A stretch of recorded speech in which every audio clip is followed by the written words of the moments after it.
আসসালামু আলাইকুম। বেশ কিছু গুরুত্বপূর্ণ কথা বলবো আপনাদের এখানে। এখন সকাল বাংলাদেশ সময়। আপনাদের নিশ্চয়ই উহুদের যুদ্ধের কথা মনে আছে। উহুদের যুদ্ধের মুসলমানদের কিন্তু বিজয় হয়ে গিয়েছিল, কিন্তু রাসূল সাল্লাল্লাহু আলাইহি ওয়াসাল্লাম সাহাবাদের বলেছিলেন, যেই পরিস্থিতি হোক এই জায়গাটা তোমরা ছাড়বা না, এখান থেকে কেউ সরবা না।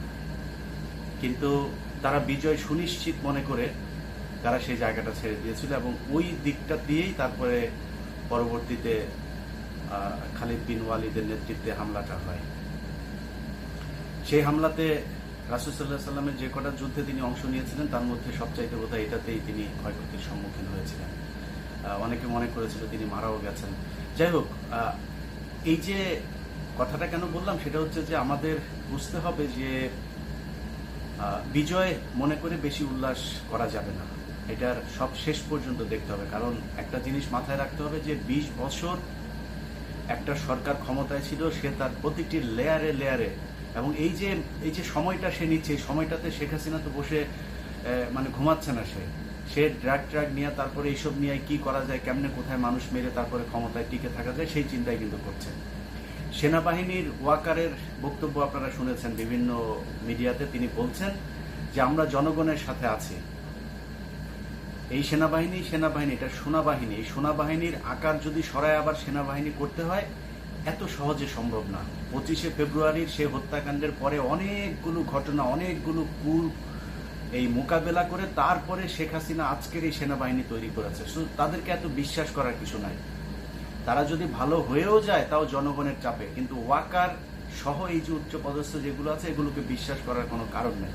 তারপরেও মনে করছি এই সেনাবাহিনী মানুষের এই ব্যাপক যে গণজাগরণ, এটা দেখে তাদের ভেতরে শুভ বুদ্ধির উদয় হয়েছে, মনে ধরেই নিলাম সেটা।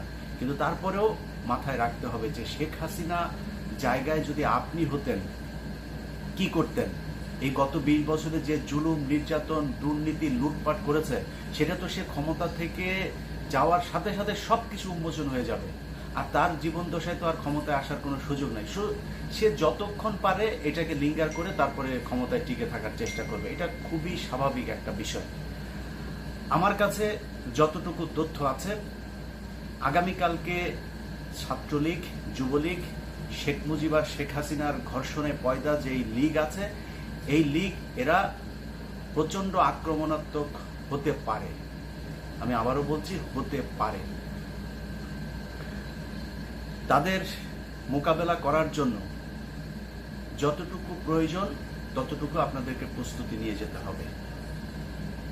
শেখ হাসিনা পুলিশ, সেনাবাহিনী, বিজিবি সবার কাছে সহায়তা পেয়ে যখন একদম নেকেড ভাবে তাদের সহায়তা না পাচ্ছে, তখন শেখ হাসিনা তার যে সন্ত্রাসী বাহিনী সে তৈরি করেছে এত বছর ধরে, সেই সন্ত্রাসী বাহিনীর সহায়তা চেয়েছে। যে কারণে আপনারা দেখেছেন বিভিন্ন জেলাতে কিন্তু গত রাত থেকেই তারা কিছুটা ভায়োলেন্ট হতে শুরু করেছে এবং আগামীকালকে তারা কতটুকু করবে সেটা আমরা এখনো জানি না। যারা বিজয়ের চিন্তা করে তারপরে কে কোন মন্ত্রণালয়ে নিবে সেটা নিয়ে চিন্তা ভাবনা শুরু করে দিয়েছেন, সেটা নিয়ে চিন্তা করার সময় এখন না। শেখ হাসিনাকে আগে ক্ষমতা থেকে সরাইতে হবে, এটা নিশ্চিত হবার পরে তারপরে বাংলাদেশে কে ক্ষমতায় আসবে, কে কতটুকু কি করবে সেটা পরের বিষয়। এটা নিয়ে আলাপ করার সময় এখনো পর্যন্ত আসে নাই। এখন আপনাদেরকে ভয় দেখায় লাভ নাই, কিছু কথা বলি।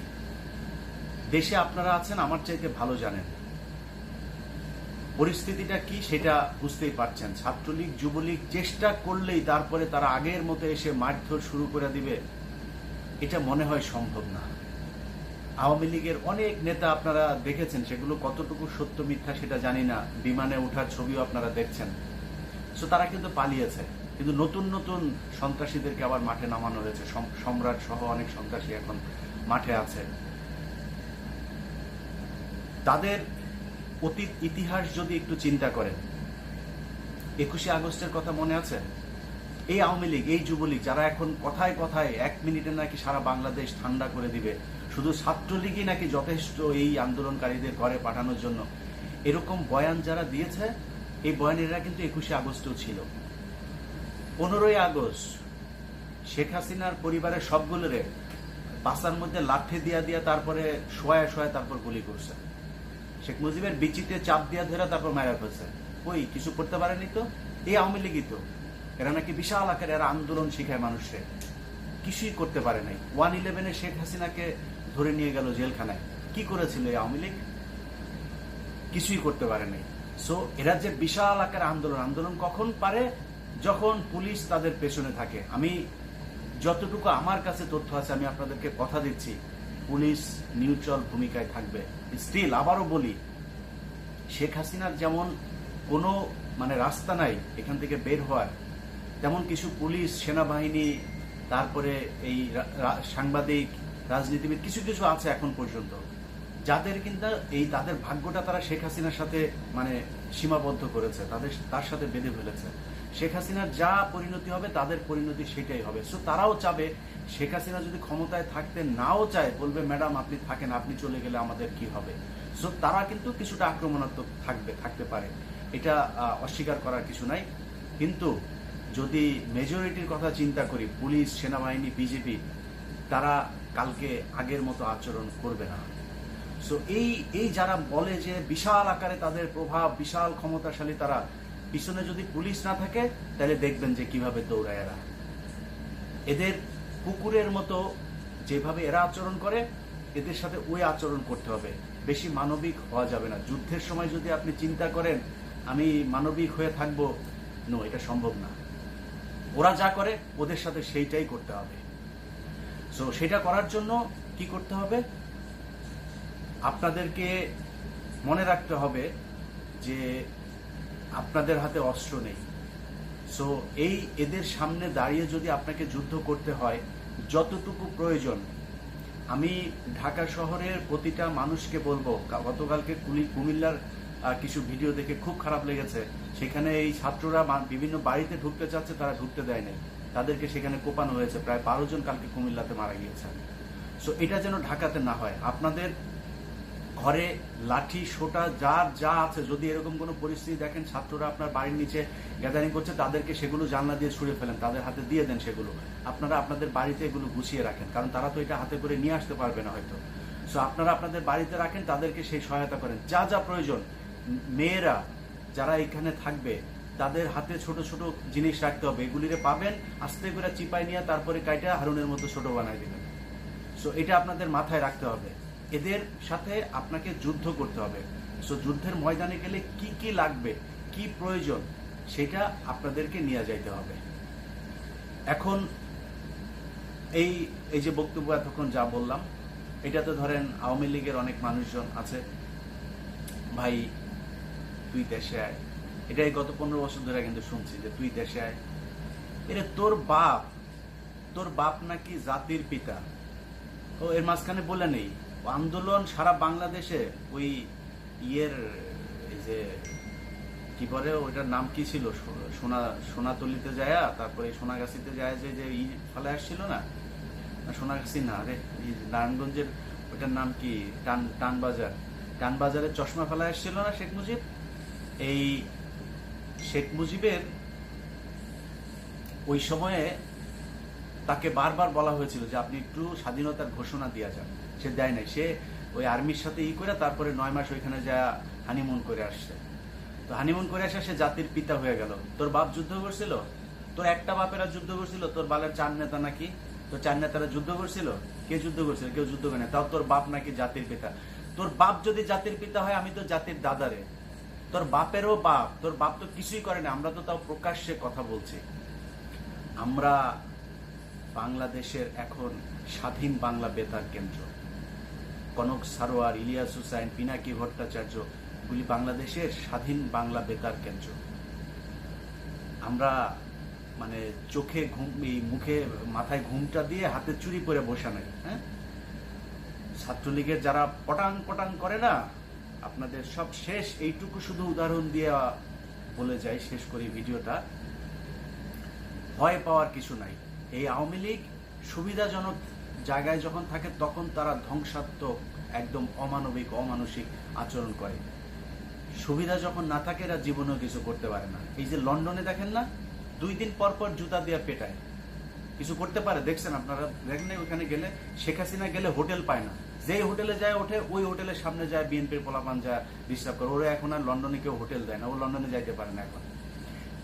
যতবার গ্যাঞ্জাম হয়েছে ততবার লন্ডনে বিএনপির লোকজন, আওয়ামী লীগের লোকজনের জুতা পেটা করেছে। এখানে কিছু নপুংসকের কারণে মাঝে মধ্যে হইতো, ইদানিং এই নোয়াখালী, সন্দ্বীপ, তারপরে সিলেটের কিছু মানে যুবকরা আছে, এই যুবকরা ইদানিং পাইলি ওদেরকে। এদিনও এই যে এখানে মিটিং হচ্ছিল আওয়ামী লীগের, ওইখানে ঢুকে ওরা ওদের মিটিং ভণ্ডন করে দিচ্ছে বিএনপির পোলাপান। সো ওদের কোথাও জায়গা নেই। যে আমি দেখেন, আমি একলা, আপনাদের মনে আছে না জ্যাকসনাইটে আমি একলা, ওরা 25-30 জন, বিশাল ওদের ওই জাউরা শেখ কামাল আছে না, ওই জাউরাটার জন্মদিন ছিল ওই দিন, ওই জাউরার জন্মদিনের ওইখানে ওরা বিশাল লোকজন। আমি যাচ্ছি, উল্টাপাল্টা কথা বলা শুরু করছে। আমিও দ্বারা ইচ্ছা মতো গালাগালি করলাম কতক্ষণ, গায়ে হাত দেয় না, কারণ জানে গায়ে হাত দিলে কি হবে সেটা খুব ভালো করে জানে। তো আইন আদালত নিয়ে তো মোটামুটি ঘাটাঘাটি করতেছি, তো এখন কিন্তু অনেক কিছু জানি। আসিস গায়ে হাত দিতে, আসিস ওই জ্যাকসনাইটে গিয়া তারপরে কিছু বলতে আসিস, তারপরে বুঝাই দেওয়া হবে। সো এরা আসবে না, এরা ঘেউ ঘেউ করবে, দেখবে পাশে দিয়ে যাবো, পাশে থেকে গালি দিবে। গালি টালি দিয়ে লাভ নেই, বেটা তুই গালি দিতে পারলে আমরাও গালি দিতে পারি, আমরা যথেষ্ট ভদ্র ছিলাম। এই আজকের যে কথাবার্তা না, এই কথাবার্তা একদিনে আর 2 দিনে আসে না। অনেক মানুষজন আছে ভাই একটু হয়ে কথা বলেন, আরে বেটা আমি যা হারাইছি তুই হারাইছিস, হারাইলে তারপরে বুঝবি যন্ত্রণা কাকে বলে। যা আবু সাইদের মার কাছে যায় জিজ্ঞেস কর কেমন লাগে। অতএব হিসাব করে কথা বলতে হবে। যারা আন্দোলনে আছেন, এই নেরি কুকুরদের ভয় পায় লাভ নাই, এদের সামনে দাঁড়াইতে হবে। আপনি যুদ্ধে আছেন, দাঁড়াইতে হবে আপনি আপনার জায়গায় থেকে। আমি আবারও বলছি, অপারগ, খুব কষ্ট হইতেছে যে এই সামনে থেকে যুদ্ধটাতে অংশ নিতে পারি নাই।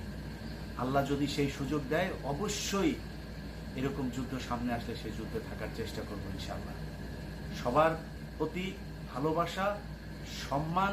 আপনারা যা করেছেন, এই জাতি আজীবন এই নতুন প্রজন্মের মুক্তিযোদ্ধাদের কাছে কৃতজ্ঞ থাকবে যে এরকম একটা জায়গা থেকে দেশকে স্বাধীন করে দিয়ে গেলেন আপনারা। এটা বাংলাদেশে ইতিহাস হয়ে থাকবে। 69, 71, এই 90-এর যেই কথা আমরা বলি না, এই 2024 সালের জুলাইয়ের গণহত্যা, তারপরের যে গণ অভ্যুত্থান, এটা বাংলাদেশের মানুষ সারা জীবন মনে রাখবে। আজকের যে বীরেরা জীবন দিয়েছেন, যেই বীরেরা যুদ্ধ করেছেন, যুদ্ধ করছেন, দেশকে স্বাধীন করছেন, আপনাদের কথা এই জাতি সারা জীবন কৃতজ্ঞ চিত্তে স্মরণ করবে। সবাইকে আবারও বলে রাখি, প্রস্তুতি নিয়ে তারপরে মাঠে আসবেন কালকে। ইনশাআল্লাহ ফায়সালা কালকেই হবে। আল্লাহ হাফেজ।